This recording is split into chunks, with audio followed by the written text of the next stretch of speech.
The first thing that hits you in Turkey isn't the view or the food, it's the sound. The call to prayer echoes from 1,000 minarets, a haunting melody that washes over the city. This is Turkey, a land between worlds. Is it Europe, Asia, both, and neither? Ancient mosques stand beside modern skyscrapers. The air is thick with contradictions, intoxicating ones. There's relentless energy. Taxis honk, ferries crisscross, people always moving. My first week was a blur. Strong black tea, roasting chestnuts, a million lights at night. Turkey demands your full attention and rewards it in ways you never expected. Welcome to Turkey.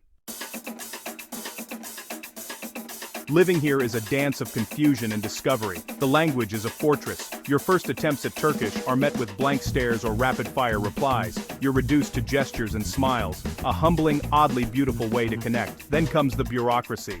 A labyrinth of paperwork, endless queues and mysterious stamps. Just when you're ready to give up, a stranger steps in to help, expecting nothing in return.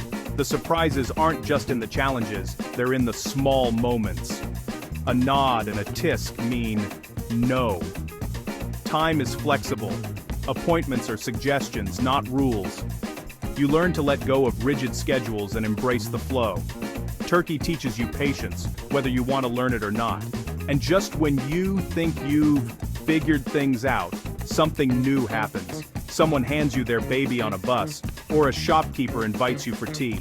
Neighborhoods unite to help a stray cat. These are the real threads of life here, the things guidebooks miss. They're unpredictable, chaotic, and beautiful.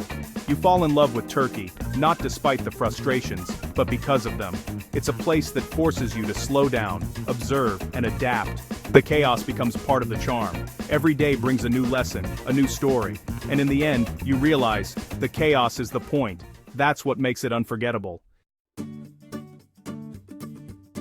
A day in Turkey starts with the smell of simit, sesame bread from red street carts. Everyone eats it, sharing bits with cats and seagulls. Pair it with say, tea that's more than a drink. It's the heartbeat of every conversation. Lunch isn't rushed. In locantas you see trays of stews and grilled meats, honest food shared at communal tables.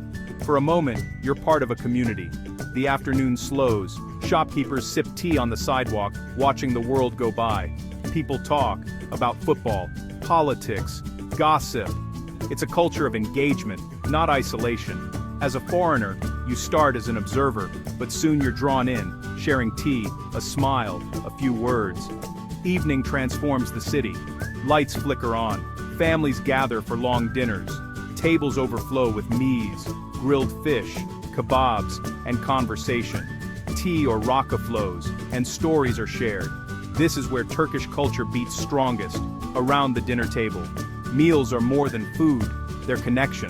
The rhythm of the streets is a rhythm of community. You realize, here, food is memory, and every meal is a celebration. The city pulses with life, day and night. You're not just a visitor, you're part of the story. And it all starts with bread and tea. That's the rhythm of Turkey. Turkish hospitality is legendary, a force of nature. Ask for directions, and someone will walk you there, refusing any thanks. Enter a shop just to look, and you're offered tea and conversation, no pressure to buy. It's genuine curiosity, a desire to connect, not just transact. If you're invited to a home, prepare for a feast. Your host will insist you eat more, showing love through generosity. To refuse is almost an insult. Your job is to accept with gratitude. This generosity appears everywhere, even in the most unexpected places. Once, stranded in a remote village, a family took me in, fed me and gave me a bed, no questions asked. We didn't share a language, but kindness was universal. Stories like this are common in Turkey. Hospitality isn't just tradition, it's the soul of the country. It bridges gaps, turns strangers into friends, and makes you feel at home. Even a simple cup of tea can become a moment of warmth in a busy day. The best memories are built on these small acts of kindness. In Turkey, hospitality isn't an act, it's a way of life. It's what makes you want to stay, and what you miss when you leave. Here, you're never truly a stranger. You're always a guest. Sometimes, hospitality blurs into salesmanship. In tourist areas, warmth can feel like a practice pitch. Tea and friendly questions leading to a negotiation. It's not malicious, just business, but it can make you wary. You start to question motives, wondering if kindness is genuine. Cultural signals differ. What you see as friendliness might be misread as romantic interest. Especially for solo travelers, it's a delicate balance, being warm but firm, setting boundaries without offense.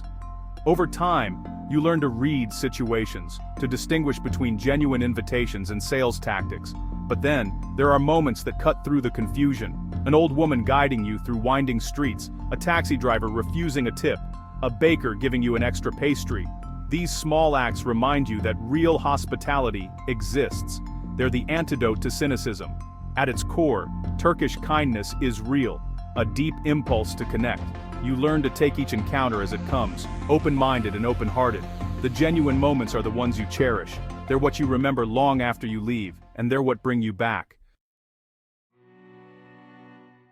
Turkey isn't just mosques, coastlines, or hot air balloons. Those are the postcards. The real Turkey is complex, challenging, and rewarding. It's a country wrestling with its identity, caught between a rich past and an uncertain future. To understand it, you have to go beyond the tourist trail. Sit in a coffee house where old men play backgammon and debate politics. Eat at a late-night kebab joint. Ride the ferry at rush hour.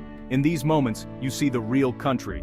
Proud, insecure, traditional, modern, welcoming, and wary. Understanding Turkey takes effort. You have to listen, really listen, to people's stories. The student dreaming of abroad, the shopkeeper holding to tradition, the artist pushing boundaries. Everyone's story is a piece of the puzzle. Turkey can't be summed up in a headline. It demands your patience and empathy. The reward? A new perspective, a deeper understanding. You see the world differently. You discover the common humanity that connects us all. You leave a piece of your heart here and take a piece of Turkey's soul with you. It changes you if you let it, and it stays with you, always.